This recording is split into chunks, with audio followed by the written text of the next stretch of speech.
Thanks for joining us this week on Water Cooler Wednesday. This live stream brought to you by Opus Management Consulting Group. Make sure that you visit our website at www.opusmanagement.us.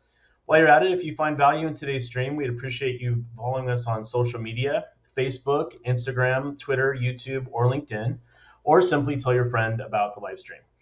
This live stream is brought to you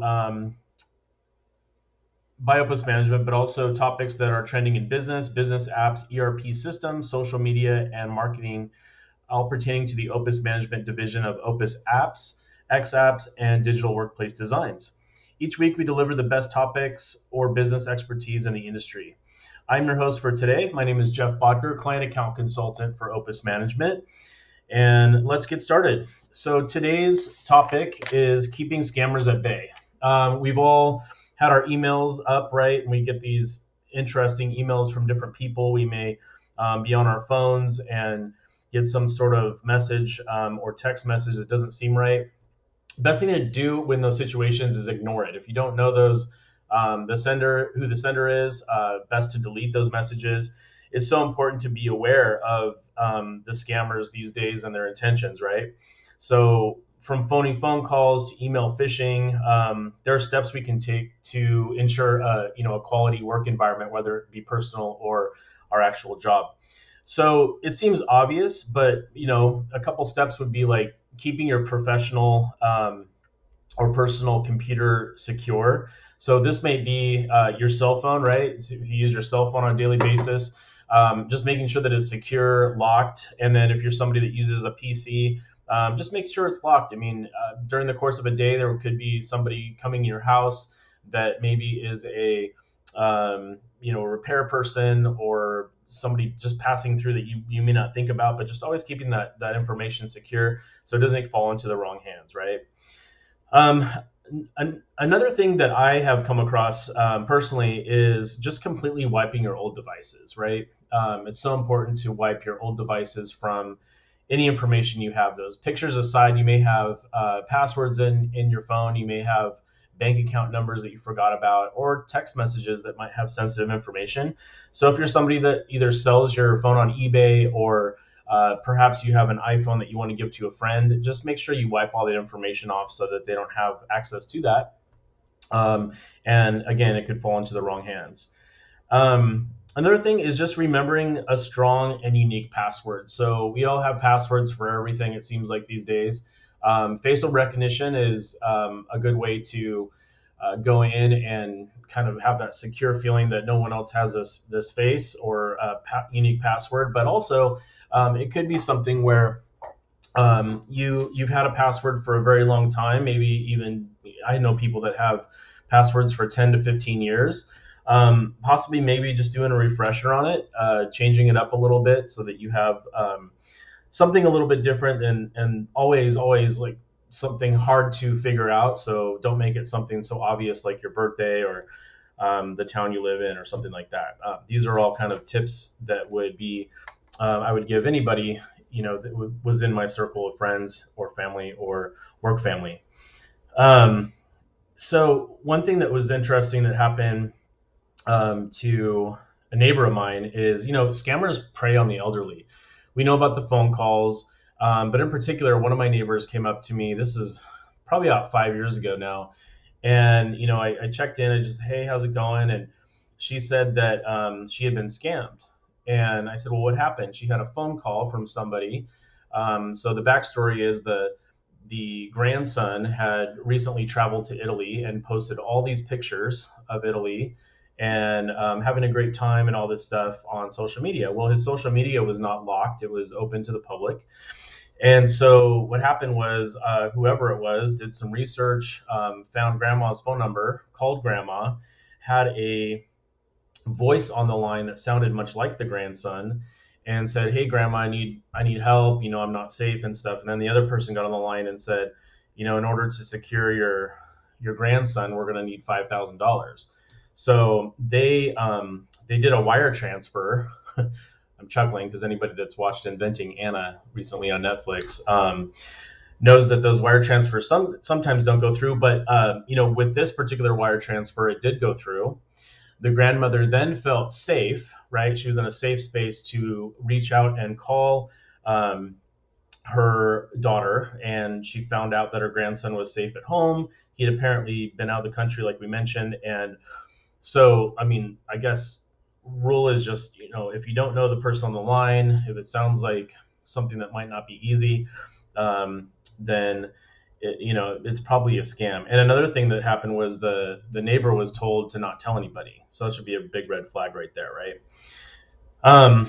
Another thing that happened recently, just for about scammers in general, is I used to be in the banking business, and oftentimes customers would come in and they would replace their credit cards or their ATM debit cards, and they would say, well, I was at the gas station and I had my information in and stuff, and I got gas, and they would leave the pump, and well, what they didn't know is there was a skimmer, or they put their card in and it read whatever that information was, and so the next person was able to go in and purchase gas as well.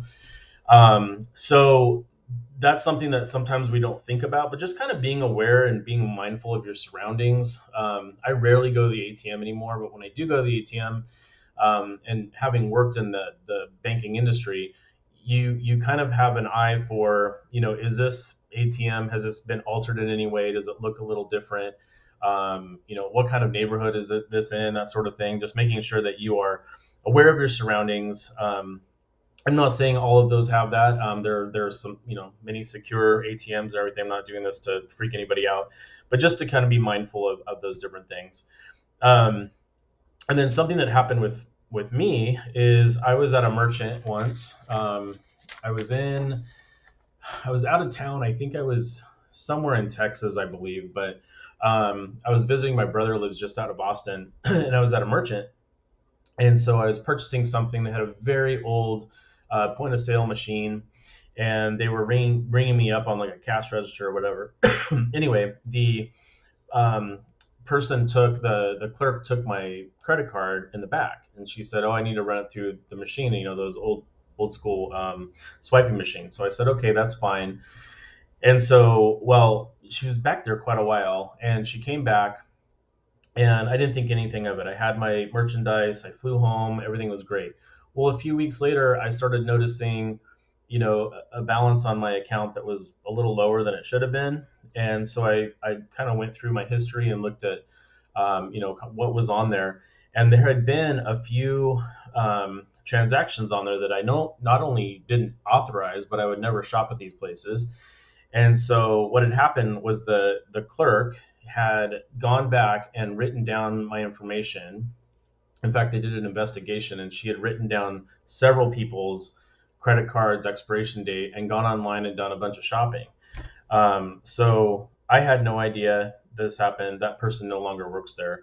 But just being mindful of how we're interacting with people, that do take our money or have access to our credit cards or banking information, just making sure that we alleviate fraud. And then, lastly, just kind of talking about mail fraud, right? Mail fraud can be anywhere from getting a bank offer in the mail. And, again, being in that industry for so long, I had someone come in with an envelope, and they said, this was in my mailbox, and it was an empty envelope, but it was from like Citibank or something. And what the scammer had done was they give you this offer letter, and then you turn it in and they verify the information and all this stuff. So they had stolen this mail from this person and then gone in and filled out all the information. I think they probably didn't have all of it, but they probably went and fished through either email or phone call to the actual whoever the bank was, or credit union or whatever, and gotten all the pieces of the puzzle together, and then was able to get somehow a credit card from this mail, and was able to make purchases and kind of go on with that. So a lot of scamming out there. Just being mindful and using common sense is always good, but also just the techniques that I mentioned above earlier was just remembering strong passwords, remembering to change those passwords, being aware of your surroundings, making sure that you know who's calling you. Don't take phone calls from people that you don't know. And then another thing, just like um, when you had that, my neighbor had that phone call from somebody that was wanting money for ransom. If you have a phone call from somebody and they are starting to ask you questions right off the bat, like, hey, can you please verify your address and phone number, to give you information, that sort of thing. I almost always say, oh, let me just get your name and number and call you. I'll just call you back. I feel, you know, a lot more safe that way if I just get the information, whether you're calling me from a number I don't know and you're asking me for all this information. It just doesn't feel right. So that's okay to do too. Just maybe they can direct you to a website. You can authorize that, and then call them back and get that information that way. So I hope you've enjoyed or learned something, had some takeaway from today's Water Cooler Wednesday. Again, my name is Jeff Bodker. I'm with Opus Management. Please follow us next week for Water Cooler Wednesday. We look forward to talking